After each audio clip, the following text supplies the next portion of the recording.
What happens when Hollywood's most legendary tough guy meets television's most persistent interrogator? What unfolds is a clash that would make network executives panic and leave one of America's most respected news programs scrambling to contain the fallout. This is the story of how Clint Eastwood, the man who stared down outlaws in countless westerns and directed some of cinema's greatest films, found himself in a verbal showdown that would end with him walking off the set of 60 Minutes after a confrontation with Anderson Cooper that no one saw coming. If you want to hear how this legendary face-off unfolded word by word, make sure to hit that subscribe button and drop a comment below telling me which celebrity interview you think went too far. Now let's dive into what really happened behind the cameras. The studio lights were set, the cameras rolling, and America was expecting another one of Anderson Cooper's signature interviews. Clint Eastwood, now in his 90s but still carrying that unmistakable presence, sat across from Cooper in the familiar 60-minute setting. What should have been a celebration of Eastwood's incredible career quickly transformed into something entirely different. Cooper leaned forward with that calculated intensity he's known for. "Mr. Eastwood, you've been in Hollywood for over 6 decades. In that time, you've worked with hundreds of actors, many of whom have since come forward with stories about the old Hollywood system. Stories about harassment, abuse of power, turning a blind eye to misconduct. As someone who was there, who saw it all, don't you think you have a responsibility to speak about what you witnessed?" Eastwood's eyes narrowed slightly, that familiar squint that had intimidated countless screen villains. "Well, Anderson, I think you're fishing in the wrong pond here. I've always conducted myself professionally, and I've worked with professionals. If you're looking for dirt, you might want to look somewhere else." But Cooper wasn't backing down. "I'm not suggesting you were involved in anything improper, but surely you must have seen things, heard things. Your silence on these issues, some might say, makes you complicit in a system that protected predators." The temperature in the room seemed to drop several degrees.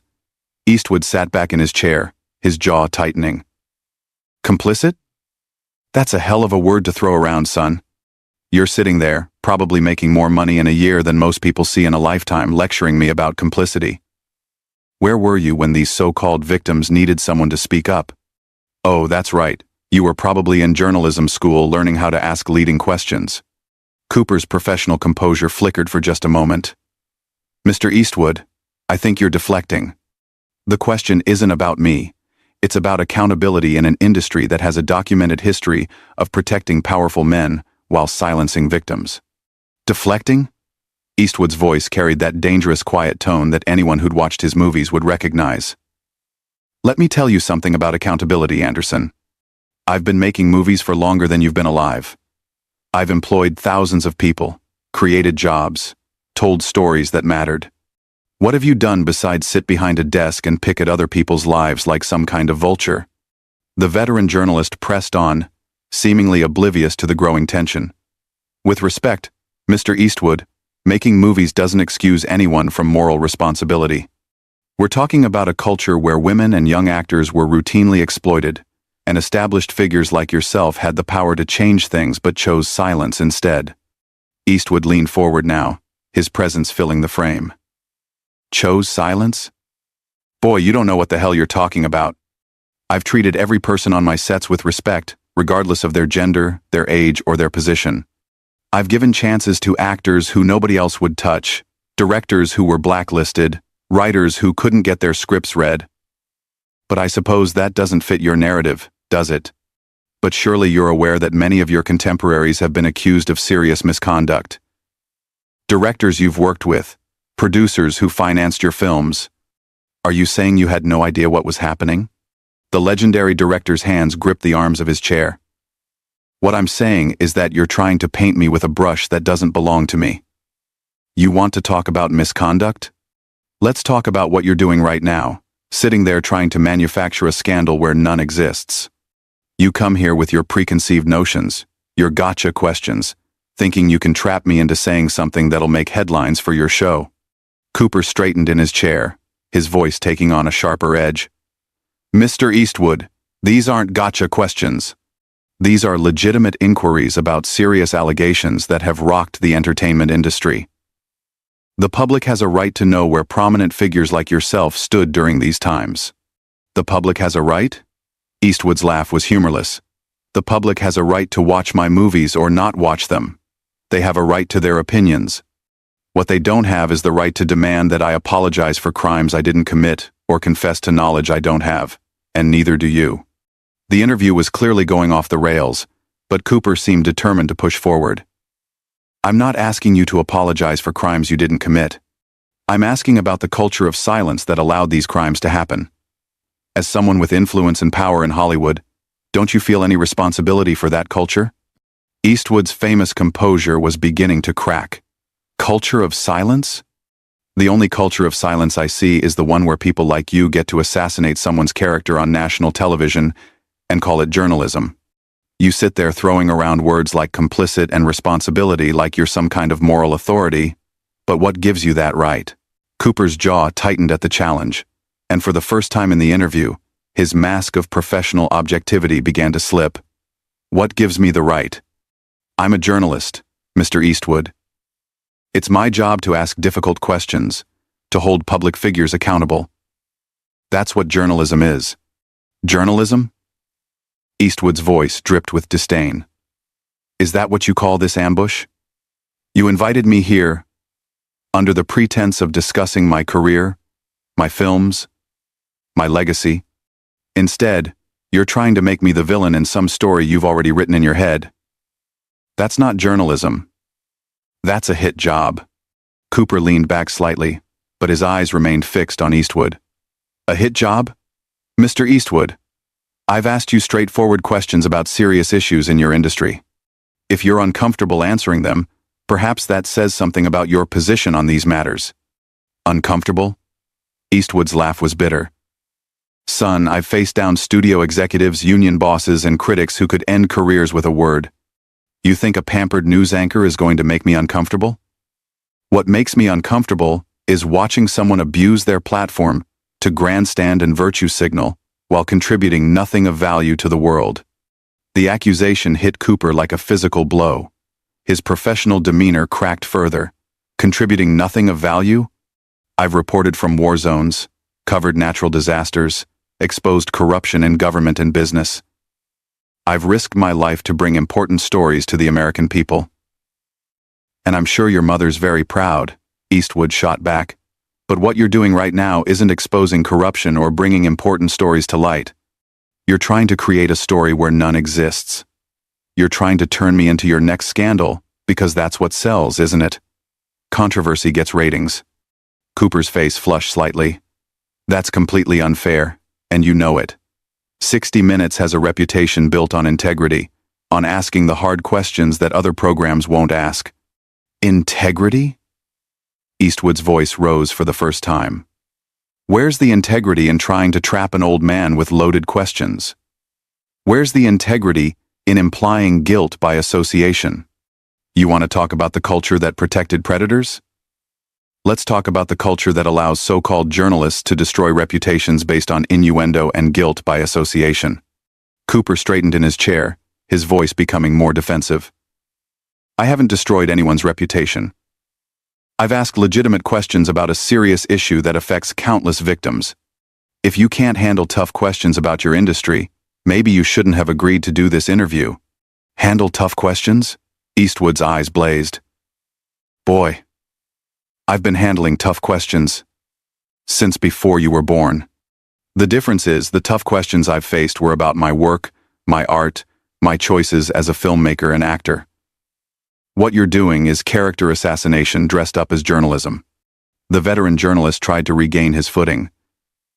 Mr. Eastwood, with all due respect, asking about your awareness of widespread problems in your industry isn't character assassination.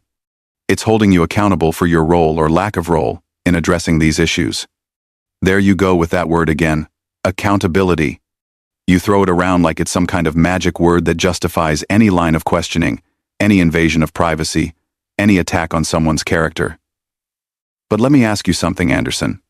Who holds you accountable? Cooper blinked, clearly caught off guard by the reversal.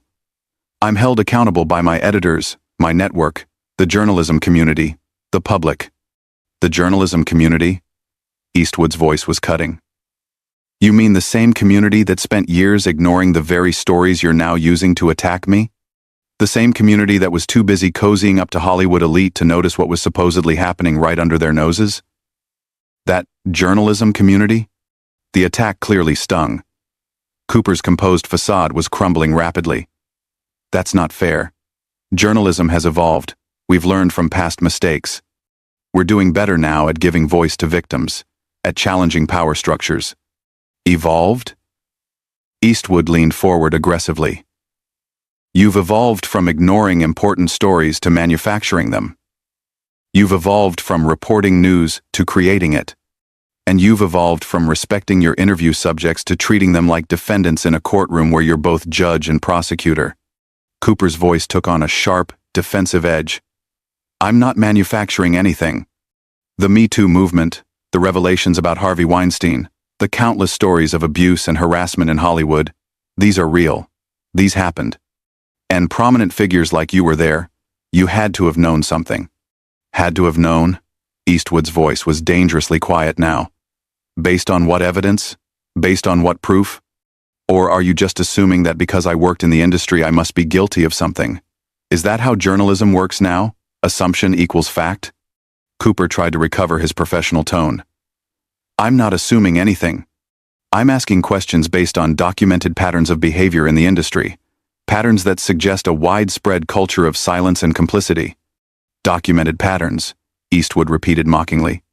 You mean gossip and accusations that you're treating as established fact.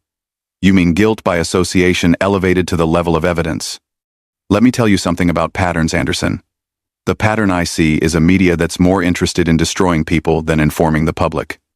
The journalist's composure was now hanging by a thread. Destroying people? Mr. Eastwood, giving voice to victims isn't destroying anyone. Asking powerful men to account for their knowledge of systemic abuse isn't destruction. It's justice. Justice? Eastwood's voice cracked like a whip. Justice is being innocent until proven guilty. Justice is being judged on your actions, not your associations. Justice is having the right to defend yourself without being shouted down by self-righteous media personalities who think their press credentials make them moral authorities. Cooper's face was now visibly red. I'm not shouting anyone down. I'm doing my job as a journalist, which is to ask difficult questions and seek the truth. The truth? Eastwood stood up slightly in his chair. The truth is, you came into this interview with a predetermined narrative. The truth is you've been trying to force me into admitting to things I never did, knowledge I never had, complicity in crimes I never witnessed. The truth is you're not interested in my actual experiences or perspectives. You just want a soundbite that confirms your preconceptions. Cooper's face was flushed, his carefully maintained composure completely shattered. Mr. Eastwood, I think you're being incredibly defensive about straightforward questions. Your reaction itself is telling. If you have nothing to hide, why are you so angry about being asked to address these issues? That was the final straw. Eastwood's eyes flashed with a fury that had intimidated outlaws on screen for decades. Defensive? Angry? You're damn right I'm angry. I'm angry that a man I've never met thinks he has the right to sit there and question my character based on nothing but his own assumptions. I'm angry that you've turned what should have been a respectful conversation into an inquisition. And I'm angry that you have the audacity to suggest that my refusal to confess to imaginary crimes somehow proves my guilt. Cooper tried to interrupt, but Eastwood was just getting started. You want to know what's telling, Anderson? What's telling is that you can't handle having your methods questioned. What's telling is that when someone pushes back against your narrative, you double down instead of examining whether you might be wrong. What's telling is that you think being a journalist gives you license to be judge, jury, and executioner. I'm not executing anyone, Cooper protested, his voice rising. I'm asking legitimate questions about serious allegations that have rocked the entertainment industry. These aren't imaginary crimes, Mr. Eastwood. These are real victims with real stories. Real victims deserve real justice, not show trials conducted by television personalities, Eastwood fired back. And real journalism means investigating facts, not manufacturing guilt through leading questions and inflammatory accusations. You're not serving victims, Anderson. You're exploiting their pain for ratings. Cooper's professionalism had completely evaporated. That's outrageous. How dare you suggest that I'm exploiting victims? I've spent my career giving voice to the voiceless, exposing injustice, holding powerful people accountable for their actions. Actions? Eastwood slammed his hand on the arm of his chair. What actions, Anderson? Show me one action I took that harmed anyone. Show me one decision I made that enabled abuse. Show me one instance where I turned a blind eye to misconduct. You can't, because it doesn't exist. But that doesn't stop you from sitting there implying that I'm somehow responsible for other people's crimes. The veteran journalist was now completely flustered. I never said you committed crimes. I'm talking about a culture of silence. About powerful people who could have spoken up but didn't. About missed opportunities to protect victims. Missed opportunities? Eastwood's voice was ice cold. The only missed opportunity I see is your opportunity to conduct yourself with dignity and professionalism. Instead, you've chosen to conduct a witch hunt disguised as an interview. You've chosen to attack a guest who came here in good faith, expecting a conversation about his work and career. Cooper made one last desperate attempt to regain control. Mr. Eastwood, I understand you're upset. But these are important questions that need to be asked. The public deserves to know where prominent figures stood during these dark periods in Hollywood history. The public deserves better than this, Eastwood said, his voice dropping to that dangerous whisper that had chilled audiences for generations. They deserve journalists who investigate facts instead of manufacturing scandals. They deserve interviewers who show basic respect for their guests instead of treating them like criminals. And they deserve better than watching a once-respected news program turn into tabloid television. Cooper's face was now bright red, his voice shaking with anger. Tabloid television? How dare you? 60 Minutes has been the gold standard of investigative journalism for decades. We've exposed corruption, brought down politicians, revealed corporate malfeasance. Our reputation speaks for itself. Your reputation used to speak for itself, Eastwood corrected coldly. What's speaking now is desperation.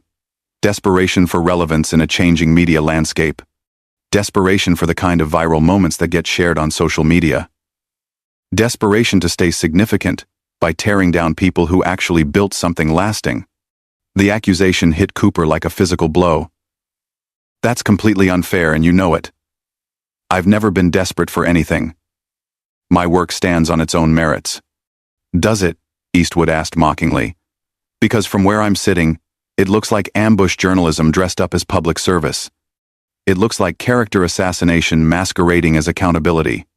And it looks like a man who's forgotten what real journalism is supposed to be. Cooper was now visibly trembling with rage. I know exactly what journalism is supposed to be. It's supposed to comfort the afflicted and afflict the comfortable. It's supposed to ask the hard questions that others won't ask. It's supposed to hold powerful people accountable when they fail to live up to their responsibilities. Afflict the comfortable?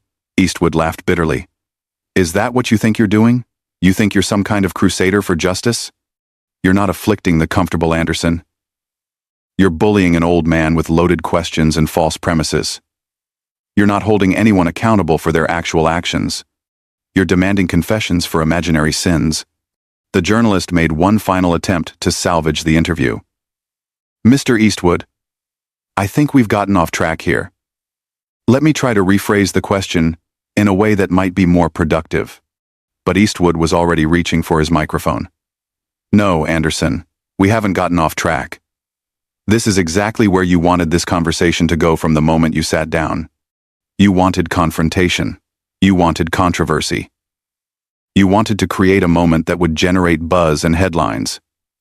Well, congratulations. You got your moment. Cooper watched in horror as Eastwood began removing his microphone. Mr. Eastwood, please don't do this. We can continue the conversation in a more constructive way. Constructive? Eastwood stood up, his full height imposing even in his advanced age. There's nothing constructive about what you've done here tonight. You've proven that you're more interested in destroying reputations than building understanding. You've shown that you care more about creating drama than seeking truth. And you've demonstrated that the decline of journalism isn't just about changing technology or economic pressures. It's about people like you who have forgotten that with great power comes great responsibility. The veteran anchor made one desperate plea. "Mr. Eastwood, please. 60 Minutes has been giving prominent figures a platform to tell their stories for over 50 years. Don't let one difficult conversation end that tradition." Eastwood paused at the edge of the set, his microphone now completely removed. "Anderson, 60 Minutes didn't end that tradition tonight. You did. When you decided to turn an interview into an interrogation. When you chose accusations over questions. When you abandoned journalism for activism. The tradition ended the moment you decided that your agenda was more important than the truth." With that, Clint Eastwood walked off the set, leaving Anderson Cooper sitting alone under the harsh studio lights, the cameras still rolling, capturing what would become one of the most talked about moments in television journalism history. The silence that followed was deafening, broken only by the quiet hum of the equipment and the distant sound of Eastwood's footsteps echoing down the hallway. Cooper sat frozen for several long seconds, his face cycling through emotions, disbelief, anger, and something that might have been shame, before finally looking directly into the camera, with the hollow expression of a man who realized he had just witnessed the end of more than just an interview. If you want to see more stories about celebrity confrontations that went too far, make sure to subscribe to the channel and hit that notification bell. And drop a comment below telling me which journalist you think has the toughest interview style in the business today.